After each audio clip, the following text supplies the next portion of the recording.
পানি খেয়ে নিলেন, গ্লাসটা দিয়ে দিলেন, মহাপশুর মতো। কোন কিছু আপনার মুখে শব্দ নেই।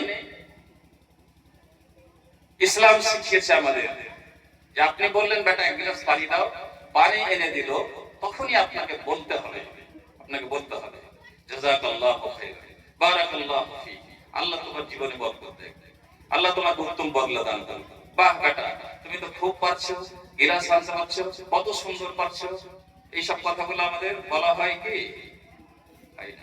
কেউ বলেন, একজন হাত তোলেন তো দেখি, কেউ বলে নিজের ছেলে মেয়ে আপনার ভালো কিছু কাজ করেছে, তো আপনি তাকে উৎসাহ দিয়েছেন, এই দোয়াটা দিয়েছেন, জাযাকাল্লাহু খাইর, বারাকাল্লাহু ফীক, একজন কেউ হাত উঠান? মুশকিল ব্যাপার, বড় পরিতাপের বিষয়। আপনার সন্তান আপনার কাছে উৎসাহ পাবে, এটাই তার অধিকারের জায়গা। আপনার কাছে প্রশংসা শুনবে, তারপরে সে আরো তার মনোবল বাড়বে, আপনার কাছে দোয়া পাবে, তাহলে আপনার জন্য দোয়া করতে সে শিখবে। আপনি আপনার জীবনে কোনোদিন তাকে দোয়া দিলেন না, শুনিয়ে দিলেন না, আপনাকে শুনিয়ে কোনোদিন দোয়া দিবে না। তারপরে এই সব বয়স যখন পার হলো, তখন আরো একটা সিয়ানা হলো, তখন আপনাকে বাবা হয়ে বাবার মতো আচরণ করা ভুলে যেতে হবে। আমাদের কি করতে হবে? বন্ধুর মতো আচরণ তার সাথে করতে হবে। আমরা অনেক সময় খুব হাসি খেলি, এই পাড়ায় বন্ধুত্বালি, ও পাড়ায় বন্ধুত্বালি, অনেক ফ্রেন্ড সার্কেল আছে, অনেক লোকের সাথে খুশ মেজাজ মানুষ আমি, হ্যাঁ, সবারই সাথে সম্পর্ক। আর যখন বাড়ি আসি তখন মুখখানটা 2.5% হয়ে যায়, একদম বস, অশোক সম্রাট। স্ত্রীর দিকে তাকাই বড় বড় চোখ করে, ছেলে পেলে তাকাই বড় বড় চোখ করে, মানে একা বিরাট ব্যাপার। অশোক সম্রাট চলে এলো, কারোর সাথে কথা নাই, বার্তা নাই, ভালো নাই, মন্দ নাই, খালি ওর মাথার কপালে চামড়ায় জড়ো হয়ে থাকে। এটা কি ইসলামের আদর্শ? এটা ইসলামের আদর্শ নয়। আপনি হাসতে হাসতে বাড়ি ভাঙবেন, হাসতে হাসতে সবাই সাথে বিনিময় করবেন। তখনই কি হয়?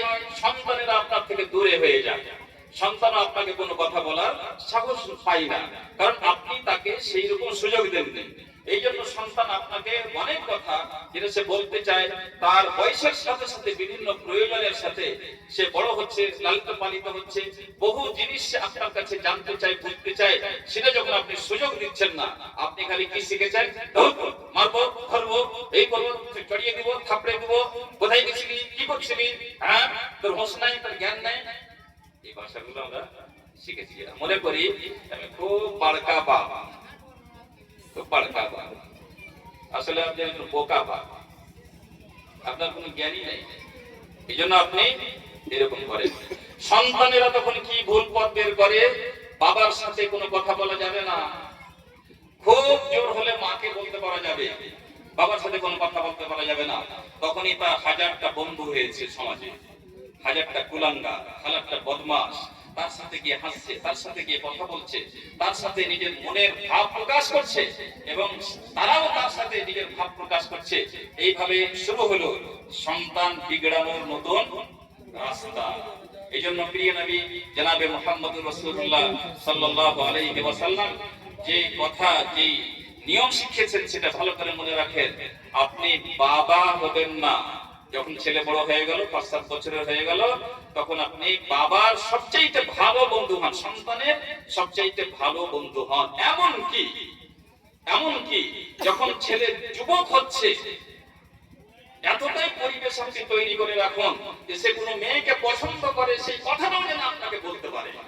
আপনি এতটাই ফ্লেক্সিবল হয়ে যান। আপনি সন্তানের মাঝে অত গাম্ভীর্য, অত বাধ্যবাধকতা বেড়া ভেঙে না দিলে আপনার সন্তান আপনার কাছে থাকবে না। আর যতটাই আপনি সন্তানের সাথে এইরকম সম্পর্ক রাখতে পারবেন, আপনার সন্তান অন্য বদমাশ ছেলেপেলের সাথে মেলামেশা বন্ধ করবে। কারণ বাপই তো আমার সব কথা শুনে, বাপকে আমি সব কথা বলবো, সব ইত্যাদি ইত্যাদি। আজকে আমাদের জীবনের ধারাটা এমন হয়ে ওঠেনি যে একটা ছেলে হাট যাবে, বাবা হাট যাবে, তো ছেলের একটা প্যান্টের দরকার, সে বাবাকে বলতে পারছে না। তখন বাবা বলছে, এই কি নিবে পুচকা, টেড়া হাঁটলো কোনঠে, হারামজাদা হাঁটলো কোনঠে, কি নিবে পুচকা। স্ত্রীকে বলছে। এরকম সম্পর্ক, এটা তোমার ছেলে সন্তান না অন্য কেউ, এরকম সম্পর্ক কেন হয়েছে? আমাদের ফ্লেক্সিবল আসলে একটা একটা বড় ভ্রম আমাদের মাথায় চেপে গেছে। আমি বাবা মানে বিরাট কিছু, আমি বাবা মানে বিরাট কিছু, আমি বাবা নয় শাসক, আমি বাবা নয় এখানকার হাকিম, আমি বাবা নয় এখানকার জজ উকিল। এইসব ধারণা আমাদের মাথা থেকে সরিয়ে দিতে হবে। আমি একজন তার ভালো বন্ধু, বন্ধু হতে শিখেন, তাহলে আপনার পাশেই থাকবে, আপনার ইচ্ছা মতো আপনি তাকে মানুষ করতে পারবেন। আপনার আদর্শের বাইরে সে যাবে না, মন খুলে আপনার বাড়িতে কথা বলবে। যাই হোক, এইসব ছেলে পেলেরা বাড়িতে যখন বাড়ি থেকে বের হবে, বিভিন্ন প্রয়োজনে তার বয়স হয়ে গেছে, 7 বছর 8 বছর, স্কুলে যাবে, কলেজে যাবে, বিভিন্ন জায়গায় যাবে, তাহলে যাচ্ছে কোথায়, যাচ্ছে কার সাথে, এই সব কথাগুলি আপনাকে পর্যবেক্ষণ করতে হবে। যে জায়গায় যাচ্ছে সেই জায়গাটা কেমন, কার সাথে যাচ্ছে সেই লোকটা কেমন, এবং তারা বাড়ি ফিরছে কটার সময়তে, সেই জিনিসগুলো আপনাকে লক্ষ্য রাখতে হবে। মাগরিবের পর সে বাড়িতে আসছে কিনা, এবং বাড়িতে আসছে কোথায় ঘুমাচ্ছে। মনে রাখবেন, সন্তানেরাকে বেশি নির্জনে থাকতে দেবেন না, বেশি নির্জনে থাকতে দেবেন না। অনেক সন্তানেরা 10টা 11টা রাতে বাড়ি ঢুকে এবং জানা থাকে না কোথায় ঘুমায়, কোথায় কি করে, কোন রুমে ঘুমালো, এইসব জিনিসের কোনো হিসাব কিতাব থাকে না। এই ধরনের যদি চলতে থাকে কিছুদিন, তাহলে আপনার সন্তান কখন বিগড়ে গেছে আপনি জানতে পারবেন না। আর আজকের যুগের পার্মানেন্ট একটা মুসিবত হচ্ছে মোবাইল ফোন এবং ইন্টারনেটের ইউজ। আমি ওখানে পরে যাচ্ছি, কিন্তু এমনিতে আপনার ছেলেটা বাইরে গেছিল, তারপরে সন্ধ্যা হয়েছে, সে বাড়িতে আছে কিনা এবং কি করছে, তাকে বাড়ির জন্য আপনি কি রুটিন দিয়েছেন, বাড়ির জন্য কি কাজ দিয়েছেন, আপনি সেই সব জিনিসগুলো তত্ত্বাবধানে রাখবেন। এবং সে আপনার নখদর্পণে থাকবে।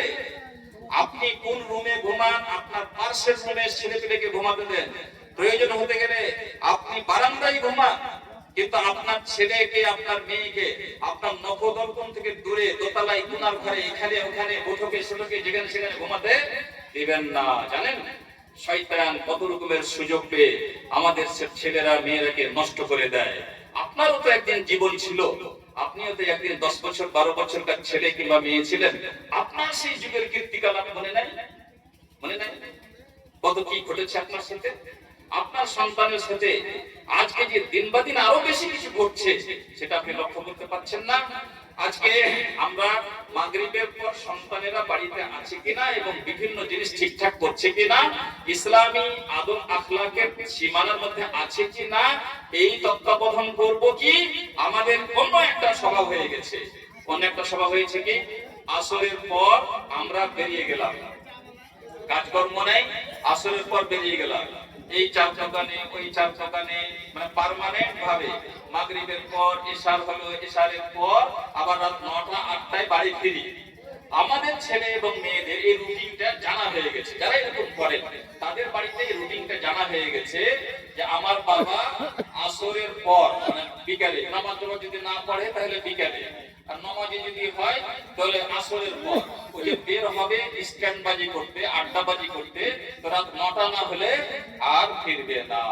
প্রতিদিন ডেইলি বেসিসে একটা বাচ্চা 3-4 ঘন্টা সময় ধরে পরিকল্পনা মাফিক শয়তানের খপ্পরে পড়ে থাকে এবং দিনের দিন শয়তান হিসেবে সে মানুষ হতে থাকছে। যার জন্য দায়ী কিন্তু আপনি। রাসূলুল্লাহ সাল্লাল্লাহু আলাইহি ওয়াসাল্লাম বলেছেন, অকারণে তুমি বাইরে সময় কাটাতে পারো না। মানুষের সংসার আছে, জীবন জীবিকা আছে, তার জন্য বাইরে থেকে কাজকর্ম করতে হবে, কিন্তু